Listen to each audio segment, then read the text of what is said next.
Buenas tardes, doctor. Buenas tardes, compañeros. El tema de hoy va a ser la terapia cognitiva-conductual. Vamos a tratar sobre qué es, cómo el tiempo de duración, en qué consiste y cuál es su método. Y al final vamos a presentar lo que es un caso clínico.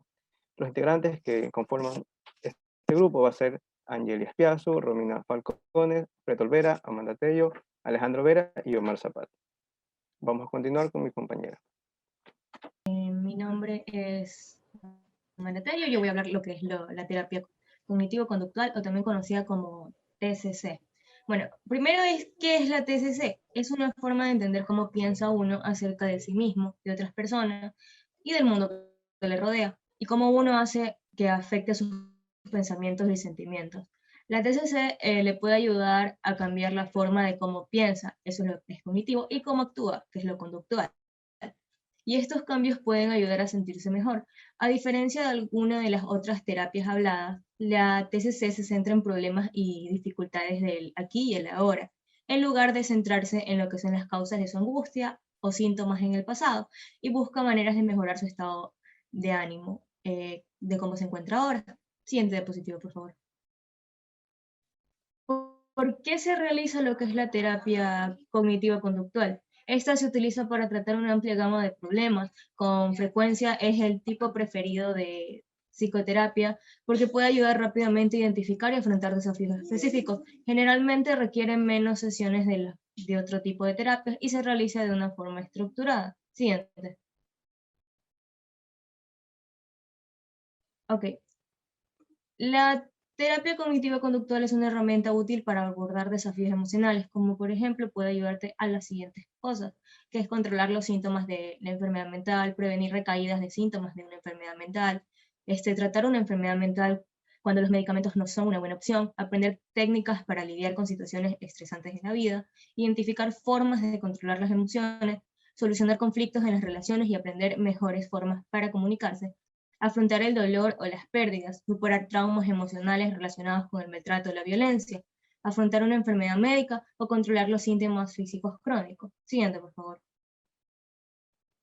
Y por último tenemos a los trastornos de la salud mental que podrían mejorar con lo que es la terapia cognitiva conductual. Estas incluyen la depresión, el trastorno de la ansiedad, fobias, trastorno de estrés postraumático, trastornos del sueño, de la alimentación, el trastorno obsesivo compulsivo, también conocido como el TOC, trastorno por consumo de drogas, trastornos bipolares, esquizofrenia y trastornos sexuales. Muchas gracias. Hasta ahí mi tema. Buenas tardes, continúo. Mi nombre es Fred Olvera. A continuación tenemos cómo va a funcionar la terapia conductiva conductual. En este caso, esta nos va a ayudar a entender los problemas complejos, desglosándolos en unas partes más pequeñas. En sí, nos va a ayudar a ver cómo todas estas partes van a estar conectadas entre sí y además cómo estas llegan a afectar a la persona, o en este caso al paciente. Estas partes pueden ser ya sea de una situación, de un problema, también de un hecho, o una situación difícil, y de ella pueden derivarse tanto pensamientos, emociones, sensaciones físicas y también ciertos comportamientos. Cada una de estas áreas puede afectar tanto a las demás mencionadas. En este caso, los pensamientos de la persona sobre un problema pueden afectar tanto a cómo ésta se va a sentir tanto de una manera física y también en el sentido emocional. Y además pueden alterar lo que la persona va a hacer al respecto. Siguiente diapositiva, por favor.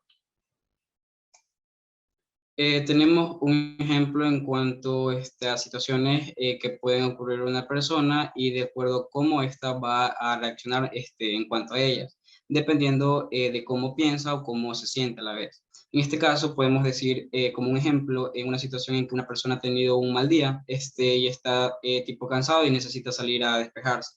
Entonces, tipo cuando la persona sale y encuentra a una persona conocida y esta en vez de saludarle le ignora, puede crear tanto una situación perjudicial o una situación favorable. En este caso, los aspectos van a ser perjudiciales si la persona está en un mal aspecto, en el cual va a presentar tipo en las variantes como pensamientos, va a pensar que la persona lo ha ignorado, que no le cae bien. En cuanto a los sentimientos, va a sentir tristeza o rechazo. En cuanto a las reacciones físicas, tiene tipo retorsión en el estómago o poca energía. Y en cuanto a los comportamientos, puede que esta persona siga y esté en la calle y siga de una manera depresiva, o que se vaya a la casa y evite ver a esta persona. Siguiente diapositiva, por favor. Vamos a presentar a su vez en la terapia también lo que es un círculo vicioso, se puede llamar así, que va a ser en cuanto a una secuencia en la cual vamos a ver tanto de una situación a pensamiento y sentimiento y acción, y así consecutivamente. En este caso, este círculo vicioso puede llegar a ser que una persona se sienta mal, incluso puede crear nuevas situaciones que la hagan sentirse peor. Puede empezar a creer cosas poco realistas y desagradables sobre sí mismo, y esto va a suceder porque cuando estamos tipo angustiados o tenemos un mal día, vamos a tener más probabilidades de llegar a unas conclusiones e interpretar las cosas de una manera extrema y de una manera también negativa. Siguiente diapositiva, por favor. Y cómo la terapia nos puede ayudar. En este caso, nos puede ayudar a romper este círculo vicioso ya mencionado, de tanto pensamientos, sentimientos y comportamientos negativos. Cuando se ven las partes de la secuencia con de una manera más clara, y además vamos a poder cambiarlas, y también vamos a cambiar la forma en cómo nos vamos a sentir.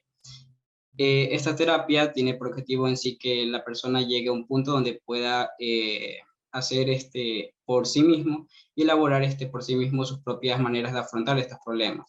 En este caso, como vemos aquí en la situación que mencioné como ejemplo, si el caso hubiera sido favorable, la persona en cuanto a los pensamientos hubiera tenido que, hubiera pensado en cómo se siente la persona, o si tiene algún problema la persona que no la ha saludado. En cuanto a los sentimientos, preocupación por esta persona. En cuanto a las reacciones físicas, ninguna, porque en este caso sí se va a sentir bien. Y en cuanto a comportamientos, va a tratar de saludarle para asegurarse de que la persona que vio y que no le saludó esté en un buen estado. Gracias.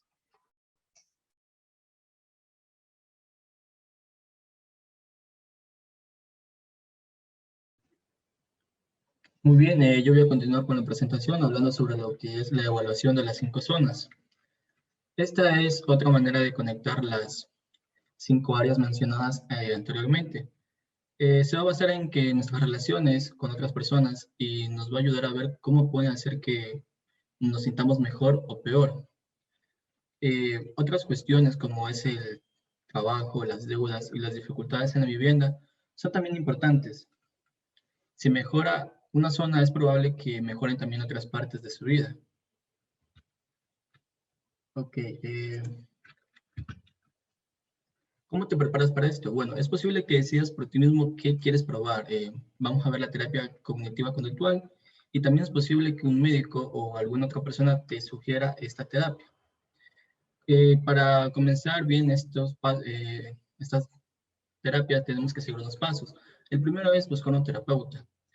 Puedes obtener una derivación de un médico desde un plan de seguro médico o algún amigo u otra fuente confiable.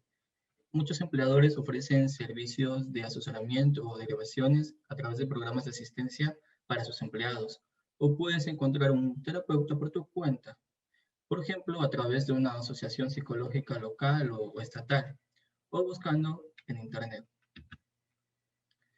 También es importante que tengamos en cuenta lo que son los costos. Por eso hay que comprender los costos. Si tienes un seguro médico, averigua bien la cobertura que te va a poder ofrecer para una psicoterapia. Algunos planes de salud solo cubren una determinada cantidad de sesiones de terapia al año. Asimismo, habla con tu terapeuta sobre los horarios y sus honorarios al momento de opciones de pago. Y por último, también es importante que analices tus preocupaciones. Antes de tu primera consulta, piensa qué problemas te gustaría abordar. Si bien puedes aclarar esto con tu terapeuta, tener cierta idea al respecto de antemano puede servir como punto de partida. Gracias. Buenas tardes, mi nombre es Angeli Aspiazo y voy a hablar acerca de la primera sesión de terapia. Bueno, en la primera sesión lo que va a hacer el terapeuta pues va a reunir la información necesaria, va a preguntar los aspectos en los que se quiere trabajar, también va a preguntar acerca de la salud física, la salud emocional actual y pasada para tratar de comprender pues la situación. También es posible que analice si se podría beneficiar con un tratamiento o con medicamentos. La siguiente, por favor. Bueno, también en la primera sesión, pues es parte para que uno mismo pueda entrevistar al terapeuta para saber si es la persona correcta. Es importante asegurarse de comprender su enfoque, el tipo de terapia que es adecuada para la persona, los objetivos del tratamiento, la duración de cada sesión y cuántas sesiones por terapia se pueden necesitar. Es posible que el terapeuta pues tarde algunas sesiones para tratar de comprender la situación y las preocupaciones, para así determinar las mejores medidas. La siguiente, por favor. Una manera también de beneficiarse es a partir de una terapia cognitiva conductual, la cual esta va a incitar a que uno hable acerca de sus pensamientos, de sus sentimientos y sobre todo de las cosas pues que preocupan. Normalmente al inicio suele ser muy difícil hablar de los sentimientos, pero el terapeuta pues va a ayudar a que uno se sienta más seguro y cómodo. La siguiente, por favor. También el enfoque del terapeuta va a depender de las preferencias que uno tenga. El terapeuta va a poder combinar lo que es una terapia cognitiva conductual con otro enfoque terapéutico como es la terapia intrapersonal. Esta terapia intrapersonal se va a centrar en las relaciones con otras personas, en donde se puede tratar depresión, ansiedad y trastornos de la alimentación. Hay que decir que la terapia cognitiva conductual más bien se suele centrar en problemas específicos, analizando objetivos determinados.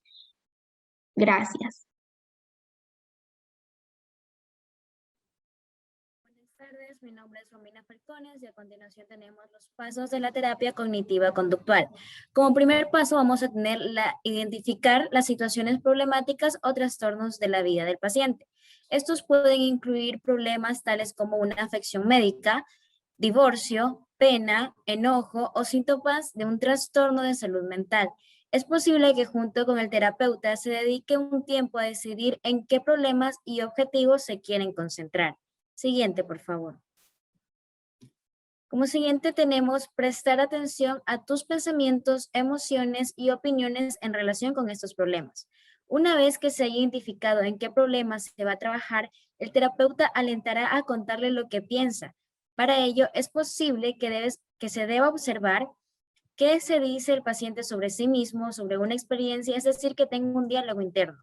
La interpretación del significado de una situación o la opinión sobre él mismo, otras personas y eventos. Y esto es posible que el terapeuta sugiera que se escriba en un diario lo que son sus pensamientos. Siguiente, por favor. Como tercer punto tenemos identificar pensamientos negativos o inexactos. Para ayudar al paciente, esto se hace en reconocer los patrones de pensamiento y conducta que podrían estar contribuyendo a los problemas. El terapeuta puede pedir que se preste atención a las relaciones físicas, emocionales y conductuales en diversas situaciones. Siguiente, por favor. Por último, tenemos reforzar pensamientos negativos o inexactos. Es muy probable que el terapeuta aliente a que el paciente se pregunte si la opinión sobre él mismo en una situación se basa en hechos o en una percepción inexacta de lo que sucede.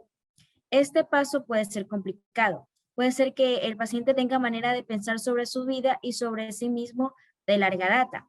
Y con práctica, los patrones de pensamiento y conductas útiles serán un hábito y no se deberá hacer tantos esfuerzos para poder lograr un avance. Siguiente, por favor. Hasta ahí mi diapositiva. Ok, continuando con lo que es la duración de la terapia. Como toda terapia tiene un inicio y tiene un fin. En cuanto a la terapia cognitivo-conductual, esta generalmente se va a considerar como una terapia a corto plazo, que se puede llevar entre 5 a 20 sesiones. Junto con lo que es el terapeuta, se podrá acordar las sesiones que sean necesarias. Y esto va acorde a los factores que rodean a la situación, problema o al paciente. Y entre esos factores vamos a tener el tipo de trastorno o situación que el paciente padezca, la gravedad de los síntomas que llega a presentar, hace cuánto lleva conviviendo con estos síntomas y la forma en cómo lleva la situación, la forma de evolución desde el inicio hasta una evaluación, el tipo de la evolución que lleva. Si es favorable, se acortan más los plazos, y si se ve que no hay mucho progreso, se alarga. También en cuanto al estrés que esté padeciendo, y por último, algo importante es qué tanta ayuda va a recibir el paciente en cuanto de sus familiares y de otras personas para llegar a superar el trastorno o la situación que esté padeciendo. Ahora, la siguiente, por favor. Esta terapia se puede hacer tanto individual o en grupo. También se la puede hacer con un libro de autoayuda o mediante un programador, mediante un ordenador. Si la terapia se la realiza de forma individual, se puede acordar, como ya se mencionó, entre 5 a 20 sesiones. Estas pueden ser entre semanales o quincenales. Y la duración de cada terapia son de 30 a 60 minutos. El orden sería que entre las 2 y 4 sesiones, las primeras 2 a 4 sesiones, el terapeuta estudiará si el tipo de tratamiento va a ser apropiado para usted, y así va a ver si se siente cómodo con la terapia. También el terapeuta le va a hacer preguntas sobre su pasado. Aunque esta terapia se concentra netamente en lo general, lo que es en el aquí y en el ahora, también va a ser necesario y va a ser indispensable tratar cosas del pasado para poder establecer si hay factores o situaciones que le está afectando en este momento. Y mediante estas situaciones que se vayan a presentar, el paciente va a decidir qué es lo que quiere tratar primero a corto y después a mediano y así a largo plazo. La siguiente, por favor. En cuanto a la confidencialidad, eh, excepto en circunstancias muy específicas, las conversaciones con el terapeuta van a ser netamente confidenciales. Pero sin embargo, el terapeuta puede violar la confidencialidad si existe una amenaza en cuanto a la seguridad o a una ley estatal o federal. Entonces, aquí las situaciones que se excluye para poder revelar datos de la situación van a ser si existe una amenaza de dañarse o suicidarse de inmediato. Otra va a ser si hay una amenaza de dañar hacia otra persona, cuando hay un abuso de niños o adultos vulnerables, y también cuando la persona no puede cuidarse por sí misma.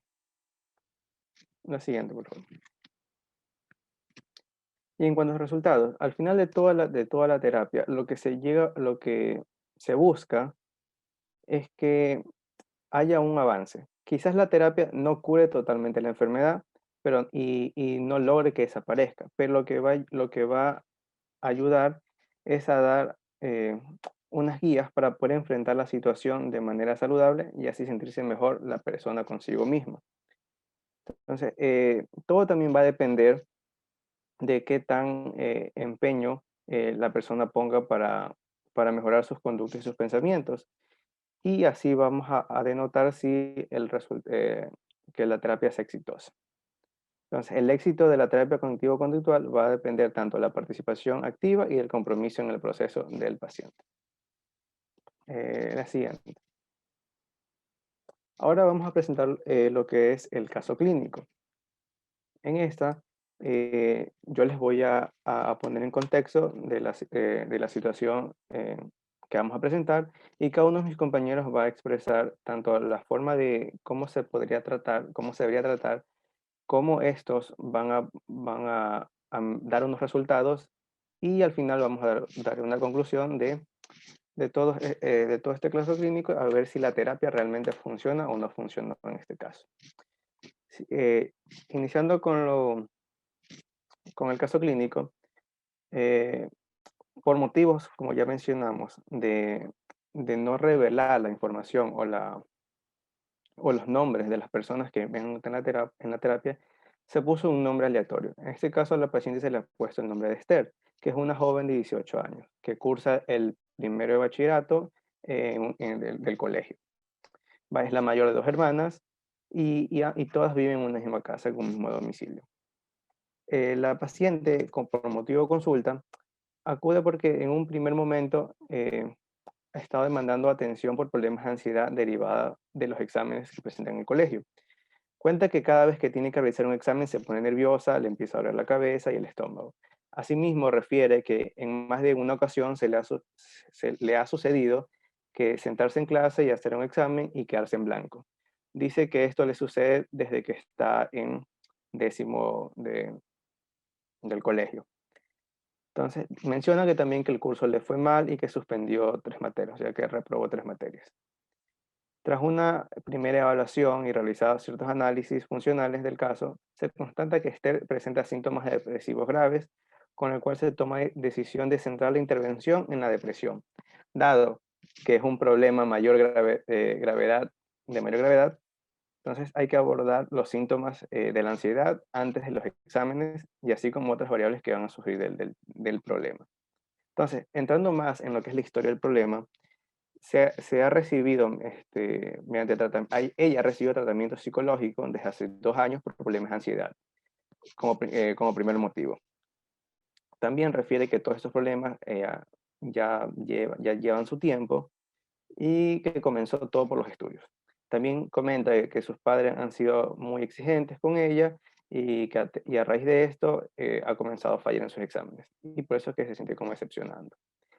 Los padres de Esther informan que siempre ha sido una chica muy responsable, que nunca ha tenido ningún problema, comentan que es una buena persona y que no entienden el porqué de la situación. Esther, en las entrevistas, explica que cuando tiene un examen próximo, empieza a inquietarse, a sentirse mal. Dice que se siente nerviosa y que siempre se queda en blanco. Y que eso es lo que le provoca todos los síntomas de vómito y todos los que ya mencioné anteriormente. También informa que presenta síntomas depresivos, refiere sentirse triste, sin esperanza y que en más de una ocasión ha pensado en hacerse daño a sí mismo, en cuanto a ahora y hacia un futuro. Además de los síntomas depresivos, presenta baja autoestima. También la paciente comenta que tiene pocas amistades, aunque su relación con ella es muy buena. Y en cuanto a su familia, dice llevarse muy bien con su hermana, con su madre, pero con su padre antes se llevaba bien, pero ahora ya no es igual. O sea, sí, ahora hemos introducido todo el caso, ahora mis compañeros van a, siguiendo la línea de lo que hemos hablado de la terapia cognitivo-conductual, cuáles serían los procesos y hay que ver si es que esto al final ayudó a en su problema. En este caso clínico tenemos que en un primer momento de la evaluación se recogió la información necesaria para la elaboración de la historia clínica de la paciente mediante una entrevista semiestructurada, construida para este fin en el Centro de Salud Mental. Tras el análisis de la información recabada, se tomó la decisión de analizar las variables como son ansiedad, autoestima, alexitimia y depresión. Para evaluar la autoestima, se utilizó la escala de autoestima de Rosenberg. Este cuestionario se puede administrar de forma individual o grupal y no específica y ningún rango de edad en conforme a la aplicación. Los puntos de corte son los siguientes. Entre 10 y 20 puntos se considera indicativo de baja autoestima. Entre 20 y 30 puntos, autoestima media. Y entre 30 y 40, alta autoestima. Para la evaluación de la depresión se utilizará el inventario de depresión de Beck. Es un cuestionario autoaplicado de 21 ítems. Y aquí se evalúa un amplio espectro de síntomas depresivos y puede ser utilizado a partir de los 13 años. Cada ítem consta de 4 alternativas de respuesta, las cuales evalúan la gravedad e intensidad del síntoma. Esta se presenta ordenada de menor a mayor gravedad. La persona debe contestar en los ítems en función de cómo se ha sentido en la última semana, incluido el día de la evaluación. Los puntos de corte son los siguientes.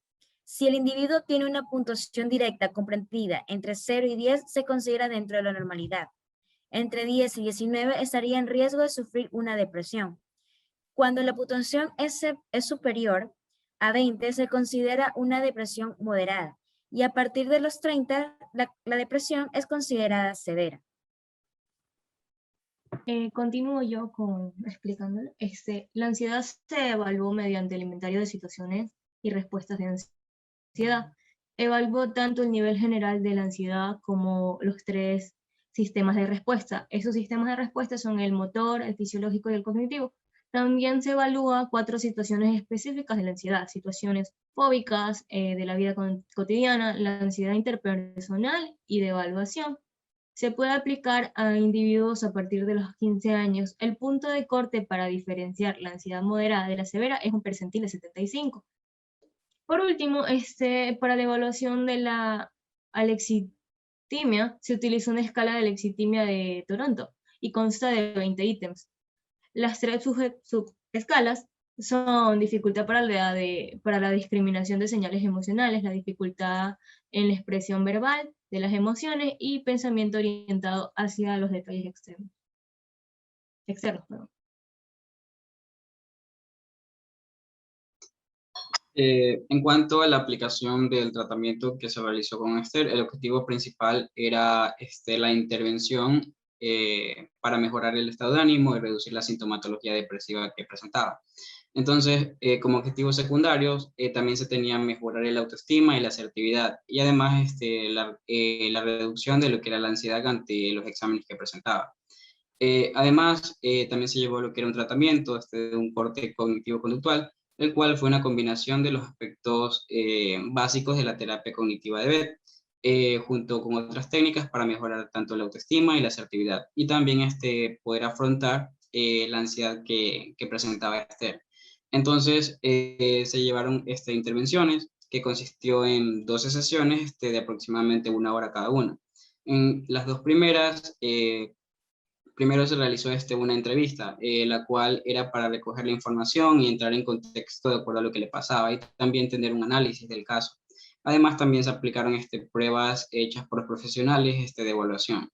En cuanto a la tercera sesión, se hizo una psicoeducación sobre la depresión y además se continuó tanto en esta como en las demás sesiones con el tratamiento, exceptuando la última, en la cual ya se realizó un cierre del caso de lo que le pasaba, una revisión de cómo había ido todo el proceso de Esther, refuerzo de los logros que había obtenido, y finalmente se realizaron 2 sesiones más de seguimiento para ver cómo ella iba. Esto.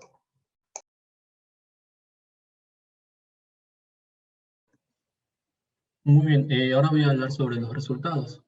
Las medidas de la evaluación de la depresión se dieron mediante el inventario de la depresión de Beck, antes y después del tratamiento. Con relación a los resultados obtenidos, se observa lo que es una clara mejoría del paciente en el pretratamiento a lo que fue el post-tratamiento, dado que la puntuación obtenida se reduce de una puntuación directa de un 31, que es una depresión severa, a un 17, que es un riesgo de sufrir una depresión. Muy bien, según los puntos de corte establecidos, la paciente ya no presenta un trastorno depresivo mayor. Se presentan los resultados obtenidos en la evaluación de la ansiedad mediante lo que fue el inventario de situaciones y respuestas antes y después del tratamiento. Y aunque observemos que la ansiedad se ha reducido ligeramente en todas las dimensiones, excepto en lo que es una ansiedad de evaluación que va aumentando 2 puntos con el post-test. Bueno, esta reducción no es significativa, dado que según los baremos, la ansiedad sigue siendo severa en todas las dimensiones, excepto en lo que es la ansiedad motora, donde pasa a ser moderada, y en ansiedad fóbica, que pasa de moderada a mínima. Bueno, para concluir con los resultados, también se mostraron los que se obtuvieron en la evaluación de la autoestima, lo que es la escala de autoestima de Rosenberg antes y después del tratamiento, donde en el pre y el post se obtuvo una puntuación de 18 y 19, por lo tanto la mejoría de la autoestima pues no es significativa, lo cual sigue siendo bajo debido a que la puntuación directa es inferior a 20. También se presentaron los resultados obtenidos del antes y después del tratamiento en lo que es la variable de alexitimia, aunque en este tratamiento no se ha intervenido específicamente, dado que la evaluación inicial, la puntuación de SERF se encontraba dentro de la normalidad, que es una puntuación directa de 49, se volvió a medir esta variable en el post-tratamiento para comprobar tanto el mantenimiento de los resultados como la intervención en otras dimensiones como lo es la asertividad. También se ha podido modificar lo que son las puntuaciones obtenidas en esta variable. Y en el post-test va a obtener una puntuación directa de 46, lo cual se verifica una ligera mejoría también en esta variable. Gracias.